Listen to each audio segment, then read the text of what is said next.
this up, y'all. So yeah, started cleaning up a little bit. As you can see, this pickup tube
but let me put this stuff back on here so nothing won't get inside this engine. Pretty much we ready for the machine shop now.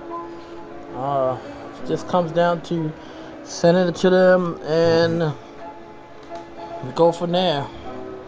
Hopefully somebody answers my question, but I really am looking towards that LS 383 stroker kit.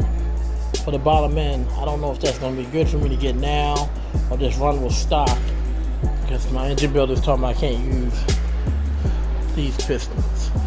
He said with all the mileage on there, I need to replace pistons. So, just wondering what you guys think. And just like that, got the cover back on, no problems. So, we get ready to start inspecting this cam in just a minute and to see how everything looks with this cam. So, let me go ahead and get started. This is the cam, stock cam. It looks alright. Looks like you got your normal wear on there. I mean, everything's still a little silver and golden. So, like I said, I'm gonna go ahead and wrap this up. I don't know what I'm gonna do with it because I have the other cam that I ordered from Texas Speed. So that's all in. All top end parts are in. I'm happy for that. Texas Speed, thank you for looking out for me.